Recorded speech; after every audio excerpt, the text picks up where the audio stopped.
I'm literally like my notebooks. If you've ever met me, I probably have 5 notebooks on me at that. Okay, at least 3 for sure. Hi guys, welcome back to my channel. It's Marjani Aladdin and it's time for another mindful moment.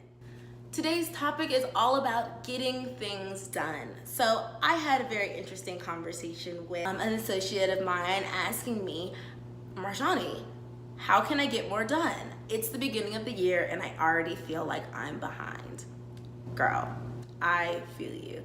It has been more than one time where I myself have started off a year and very quickly felt like I was behind on the ball. 1 or 2 weeks in and you already feel overwhelmed with all the plans that you had in your head.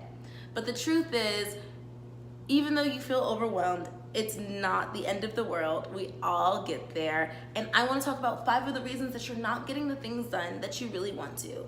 Yes, you have the desire, but do you have the tools in place for you to be successful? The first reason why most of us are not getting things done is that we are not clear on what we even need to do. And I say this not from a point of a lack of self-awareness, but that we have so many things going on in our lives that we tend to jumble it all up in our heads, right? With our personal lives, our friendships, our familial relationships, our jobs, our side hustles, just personal care in itself, your finances, maybe you have pets, and that's not to mention if you have kids. So those are already, I think, 8 or 9 categories or zones of influence in your life that you have to navigate every day. And each of those have their own goals, things to do, and projects that you have to take care of on a daily basis. It's a lot. It's a lot to expect anyone to remember, and it's impossible to feel like if you keep it all up in your head that you're not going to get overwhelmed. It's bound to happen. So, in order to help yourself feel more clear, I suggest trying a brain dump exercise. The brain dump is my favorite anti-overwhelm and anxiety method. It is a process of taking everything out of your head, putting it down on paper so that you can start to create a plan and process for tackling your goals, getting things done, and decreasing your overall sense of overwhelm and anxiety or confusion. The brain dump is something I actually do on a weekly basis. I do it every Sunday during my weekly audit where I review my list of things to do for the previous week, what I got done and what I wasn't able to get done, and start my process for the week coming up. This is a great method to stay on track, keep yourself organized, and decrease overwhelm in a systematic way. Consistency creates habits, and habits help you function at your highest level more consistently. So this is a very simple activity. Take 20 minutes of your day, take a piece of paper, take a notebook, and you're going to sit in silence or with your headphones on if you like, but turn off the TV and just begin to write. Write your zones of influence. Write every single thing that you have to get done. You can do it consistently in the same notebook if you like, and you're going to first write all of your zones of influence. Those are the areas of your life that you have some level of control or coordination or influence in. So if you're in school, those are your studies, your relationship with your friends, your family, your finances, etc. List all of those things out at the top of your sheet, and then underneath, draw a line, and you're going to start writing every single thing you can think of to do on that piece of paper. Now, I admit, there have been times where I've done this and I had like 8 or 9 pieces of paper. It was insane. You would literally think, Marjani, how are you ever gonna get that done? That's insane. How did you have all of that popping around in your head? But that's the great thing about the brain dump exercise. It allows you to see how much you've truly been keeping in your head, trying to keep it organized with no level of prioritization, where you are in each project or process, and just feeling a little overwhelmed on how to keep it all going. So when you get it all down on paper, it gives you clarity and also gives you space in your mind to start categorizing, organizing, and prioritizing these tasks. It also gives you the opportunity to see where you are doubling up on projects, where you can outsource and remove tasks, and where you can ask for help. Sometimes we look at something and we realize, you know what, I just have too much on my plate. It's time to ask for help. And the brain dump provides you the ability to have that clarity and see it all on paper to begin your planning process. The second reason why most people are not getting anything done is they have no plan. Now, I know you're saying, Marjani, you just told me to make a to-do list. Obviously, now I have a plan. No, a to-do list and a brain dump is not a plan. That's just a jumbled up list of things that you hope to accomplish and you need to do. It doesn't tell you when you're going to do anything. It doesn't tell you what your level of priority is, how you're going to get it done, what are the steps within each task that needs to get done. And that's where your scheduling and your planning process comes into play. Going back to the weekly audit and weekly planning process that I spoke of earlier in this video, I definitely recommend picking a day of the week in which you reset your tasks, your to-do list, your projects, and you give yourself the ability to look at your life on a grand scale and reorganize in a prioritization fashion. Because the truth is, things that are important one week might not be important the next week, and things always come up. So you're going to have to make sure that you're on top of it, and that's how you stay the most organized. When you have an amazing to-do list or productivity plan in place, and then you start to knock those things off your list and achieve them, there's literally no better feeling. No better feeling. I mean, can you imagine starting your day off with 14 things on your to-do list, perfectly planning and scheduling your day out and getting all of it done and still getting enough sleep for the next day so that you can look flawless at work when you slay a project that you did early because you planned it out? I mean, for real. That is planning perfection. Okay, I'm getting excited. I love planning.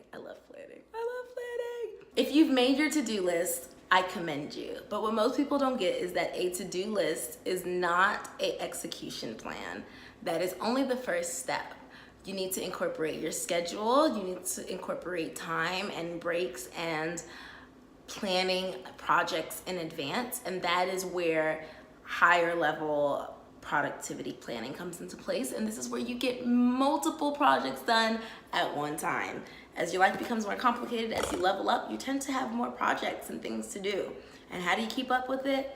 You have to create processes that work for you. Try this. Sort your to-do list by priorities and deadlines. As you go through your list, you can see what you need to do in the house and what's urgent, what things are financially urgent, what things are very important to you on a personal level. That will tell you how you can best maximize your time so that you aren't overwhelmed, missing things, and late on important projects and deadlines.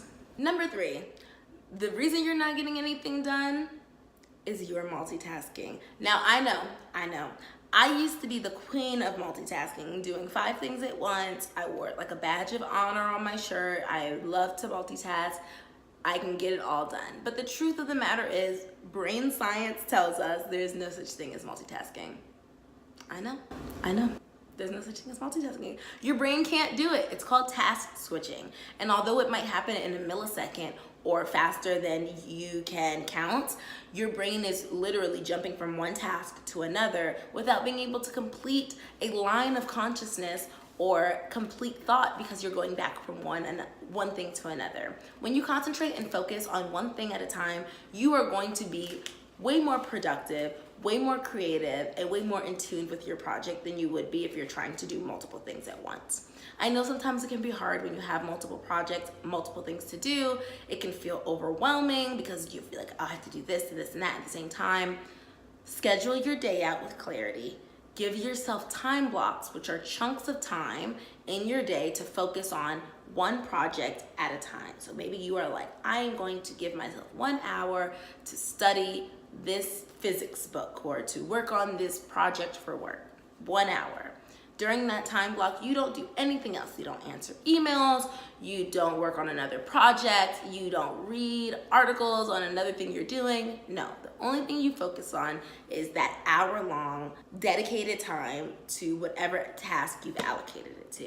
And you will see when you come out of it that you are able to get much more done at a higher quality and faster rate than you would have if you are multitasking.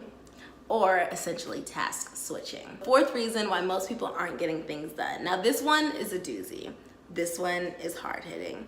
You are not learning from your mistakes. You're not catching the lessons in your previous circumstances. Yeah, this is a big one. What this requires is a level of honesty and self-awareness that can be a little hard sometimes, because we have to be honest with ourselves about our roles in situations where it might be easy to blame others.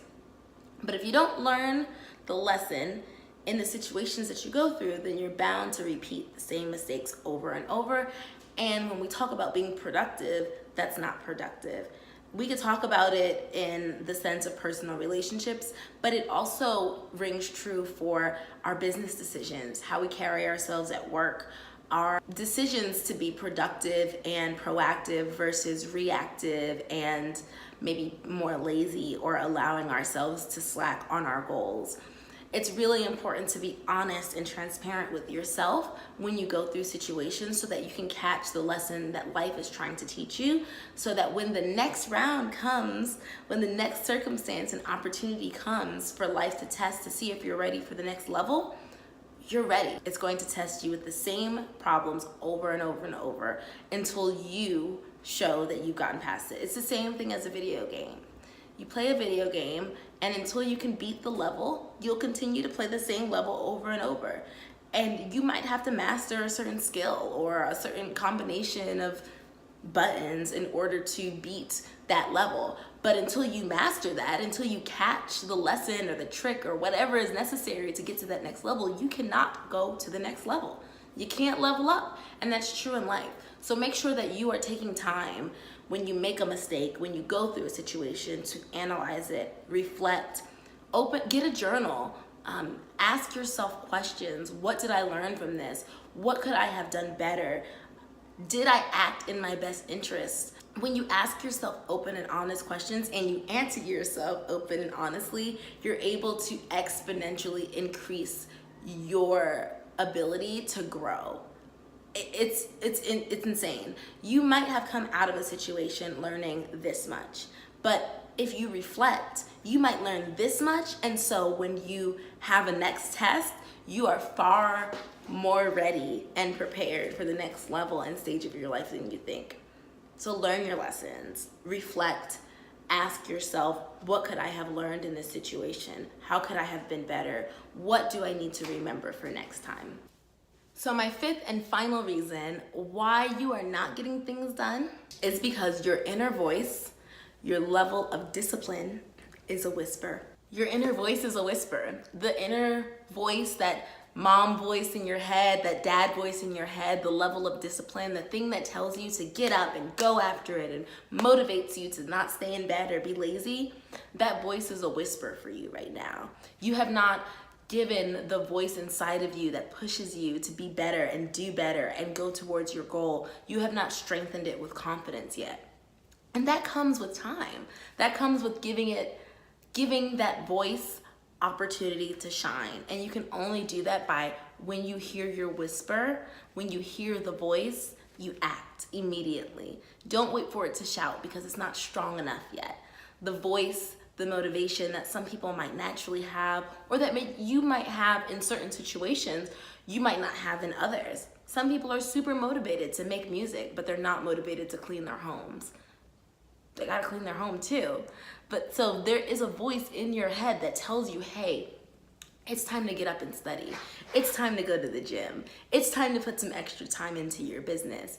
You have an opportunity in that moment to ignore it or to listen to it. And every time that you listen to it, you get that much closer to that voice being strong, being confident, to being the first and only voice you hear.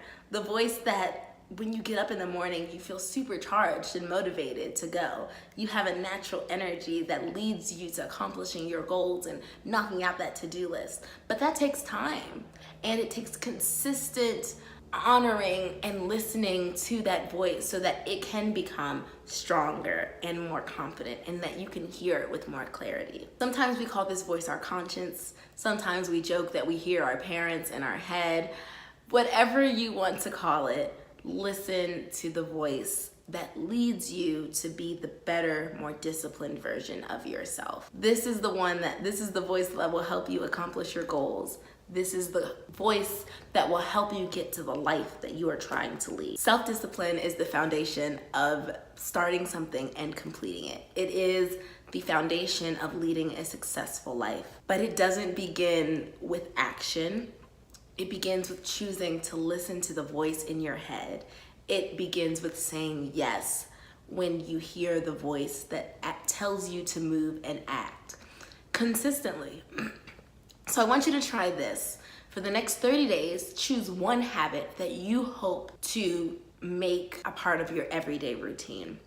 Whether that's going to the gym or journaling or speaking to a family member, whatever it is, when your voice tells you to do it, act, move. Even if you don't feel like it, even if it's a struggle, you're going to strengthen your ability to be disciplined in the future. And you're going to need that discipline for whatever next level life has in store for you, because the next level of success is going to require a stronger, better version than you are right now. It's going to require more awareness, more discipline, more joy, more gratitude. And you cannot do that if you do not decide to listen to the voice in your head that will lead you to that next stage in life. So guys, those are the 5 reasons why you may not be getting things done. But here's the great thing. With that knowledge comes great responsibility and great power to know that you can do all of these things to improve your daily routine and processes and become a little bit more productive, be a little bit more disciplined, get that inner voice more confident so that you can start to achieve your dreams. There is nothing out of reach for any of us if we decide to go for it. It starts with creating clarity, developing a plan, working that plan, honoring our inner voice, and knowing ourselves truly, reflecting and learning our lessons when we do make mistakes or when we have unfortunate circumstances. So guys, thank you for joining me for another mindful moment. Once again, I am Marjani. Please do not forget to like, share, and subscribe. Click that subscribe button down below. We'd love to have you a part of the Becoming You community, in which we a space where millennials can get together and develop our best selves every day through personal development and mindfulness.